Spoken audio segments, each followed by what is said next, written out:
अस्सलाम वालेकुम दोस्तों, मुंहिंजो नालो हसन रिंद आहे ऐं हीअ जिते असीं हींअर बीठा आहियूं इहो मुंहिंजो अबाणो ॻोठु आहे।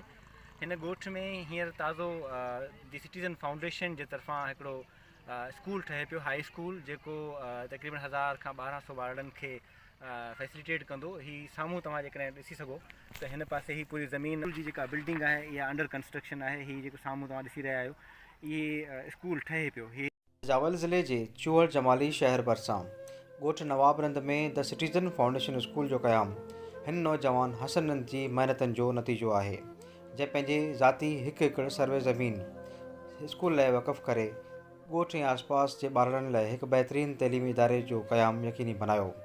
हसन रंद हिन ई ॻोठ सां तालुक़ु रखंदड़ हिकु ग़रीब घराणे जो फ़र्दु आहे, जंहिं इंतिहाई कसम परसी जी हालतुनि बावजूदु तालीम हासिलु कई ऐं ग्रेजुएशन बाद साउथ कोरिया मां NGO मैनेजमेंट में मास्टर्स कई आहे। वापसि अची पंहिंजे ॻोठ लाइ कुझु करण जी लोच रखंदे इदारनि सां राब्ताकारी कंदे द सिटीज़न फाउंडेशन स्कूल जो बुनियादु विझाइण में अहम किरदारु अदा कयो आहे। हिते जा ॻोठाणा जिते ॿियनि सहूलियतुनि खां महरूम आहिनि, उते रोड जी हालति पिणु अबतर आहे। हिकु बहितर स्कूल जे क़याम जे बावजूदु रोड न ठहिण सबबु ॿारनि जी तालीम मुतासिर थियण जो ख़दशो आहे। हसन रंद जो इन बारे में छा चवणु आहे, अचो त ॿुधूं। इहो तक़रीबन 2.5 खां 3 किलोमीटर रोड आहे जेको मेन चूहड़ जमाली सां कनेक्ट करे थो हिन स्कूल खे। प्लस में 15 खां 20 ॻोठ आहिनि जिन मुख़्तलिफ़ ॻोठनि खे कनेक्ट करे थो शहर सां।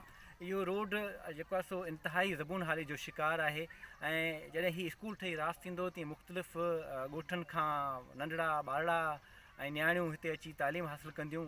मुंहिंजी वसवारनि खे अपील इहा आहे त हीअ रोड जेको आहे हिन जी जेका असां मेंटेनेंस कराई वञे, बल्कि हाणे ही मेंटेनेंस खां बि वधी करे ही नओं रोड ठहण जी हालत में अची चुको आहे। सो ही रोड ऐं हिन रोड सां मुंसलिक जेका मोरी आहे जेका कनेक्ट करे थी ॻोठ नवाब खां रिंद खे, ॿिया ओठनि जा ॻोठ आहिनि, जोयनि जा ॻोठ आहिनि, मगसियुनि जा ॻोठ आहिनि, उन्हनि सभिनी ॻोठनि खे कनेक्ट करे थी मेन शहर चूहड़ जमाली सां। उन रोड खे रिपेयर ऐं करायो वञे, उन रोड खे नए सिरे ठारायो वञे त जीअं हिते जा माण्हू पंहिंजूं न सिर्फ़ु मुआशी सरगर्मियूं रोड सां कनेक्ट करे सघनि, शहरनि खे पहुची सघनि, पर हिते जा जेके ॿारड़ा आहिनि, मुख़्तलिफ़ ॻोठनि जा जेके ॿारड़ा आहिनि, उहे हिते अची तालीम पिराए सघनि। वॾी महिरबानी तव्हांजी।